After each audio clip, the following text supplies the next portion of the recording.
नमस्कार। प्रभात साक्षी news network और आप सभी का स्वागत है।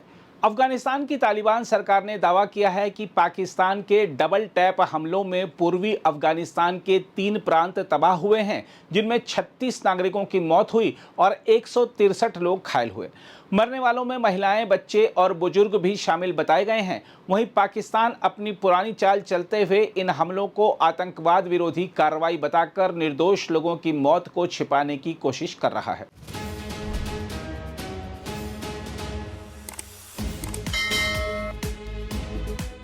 इस बीच भारत ने पाकिस्तान को कड़ी लताड़ लगाते हुए साफ कर दिया है कि नई दिल्ली अफगानिस्तान की संप्रभुता और क्षेत्रीय स्थिरता के साथ मजबूती से खड़ी है। हम आपको बता दें कि पाकिस्तान अधिकृत कश्मीर में गूंज रहे आज़ादी के नारों, बलूचिस्तान में भड़कते विद्रोह और अपने ही देश में गहराते संकट से घबराया पाकिस्तान अब ध्यान भटकाने के लिए अफगानिस्तान पर बमबारी कर रहा है।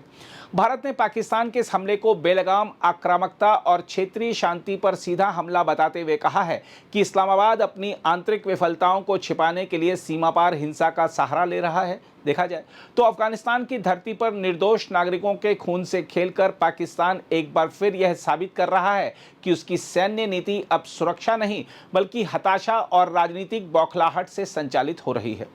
हम आपको बता दें कि भारत के विदेश मंत्रालय ने साफ शब्दों में कहा है कि पाकिस्तान ने अफगानिस्तान की संप्रभुता पर हमला किया है और यह पूरा क्षेत्र अस्थिर करने वाली हरकत है। नई दिल्ली ने यह भी कहा है कि पाकिस्तान लगातार अपने आंतरिक संकटों और विफलताओं से ध्यान हटाने के लिए सीमा पार हिंसा का सहारा लेता रहा है। देखा जाए तो यह हमला पाकिस्तान और अफगानिस्तान के बीच लगातार बिगड़ते रिश्तों का परिणाम है।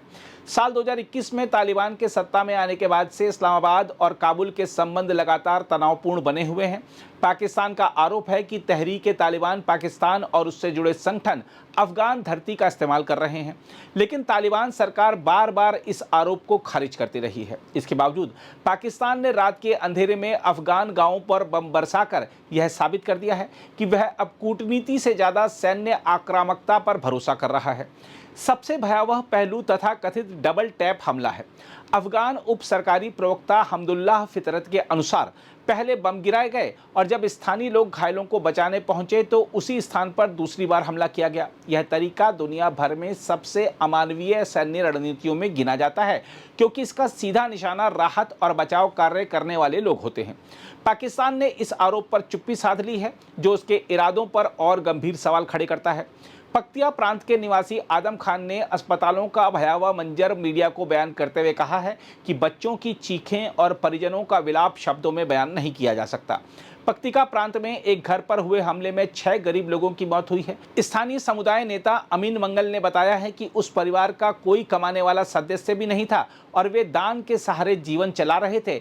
इन बयानों ने पाकिस्तान के उस दावे की पोल खोल दी है जिसमें वह केवल आतंकियों को निशाना बनाने की बात कर रहा है। सामरिक दृष्टि से देखें तो यह हमला पाकिस्तान की गहरी बेचैनी और असुरक्षा को उजागर करता है। पाकिस्तान इस समय आर्थिक संकट, राजनीतिक अस्थिरता और आंतरिक आतंकवाद से जूझ रहा है। कराची में हुए हालिया हमले के बाद वहां की सेना और सरकार पर जबरदस्त दबाव बना हुआ है। ऐसे में अफगानिस्तान पर हमला करके पाकिस्तान ने अपनी जनता को यह संदेश देने की कोशिश की है कि वह कठोर कार्रवाई कर रहा है, लेकिन यह दांव उल्टा भी पड़ सकता है। अफगानिस्तान में तालिबान सरकार पहले ही पाकिस्तान से नाराज है और अब सीमा पर संघर्ष और तेज होने की आशंका बढ़ गई है। रणनीतिक स्तर पर इस घटनाक्रम का सबसे बड़ा असर दक्षिण एशिया की सुरक्षा संरचना पर पड़ सकता है।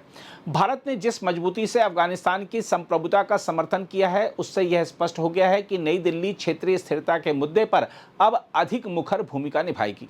पाकिस्तान के लिए यह स्थिति बेहद असहज है, क्योंकि एक तरफ उसे पश्चिमी सीमा पर तालिबान का दबाव झेलना पड़ रहा है और दूसरी तरफ भारत अंतर्राष्ट्रीय मंचों पर उसकी आक्रामक नीतियों को बेनकाब कर रहा है। बहरहाल, अफगानिस्तान पर बम बरसाने वाला पाकिस्तान अपनी ही सरजमी पर उठ रहे विस्फोटक हालात को नजरअंदाज कर रहा है।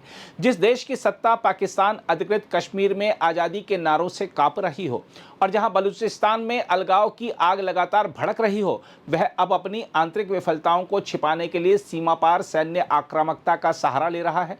पाकिस्तान अधिकृत कश्मीर में जनता खुलकर इस्लामाबाद के खिलाफ सड़कों पर उतर रही है, जबकि बलूचिस्तान में में दशकों से जारी विद्रोह पाकिस्तानी सेना की नींद उड़ाए हुए है। विडंबना यह है कि जिस आजादी के नारे को पाकिस्तान ने वर्षों तक दूसरे देशों के खिलाफ हथियार की तरह इस्तेमाल किया, वही अब उसके अपने कब्जे वाले इलाकों में उसकी सत्ता को चुनौती दे रहा है। आर्थिक बदहाली, राजनीतिक अराजकता और आंतरिक विद्रोह से घिरा पाकिस्तान अब अफगानिस्तान पर हमले करके अपनी नाकामियों से ध्यान हटाने की कोशिश कर रहा है। लेकिन हकीकत यह है कि इस्लामाबाद की असली जंग अब उसकी सीमाओं के बाहर नहीं, बल्कि उसके भीतर भड़क रही है।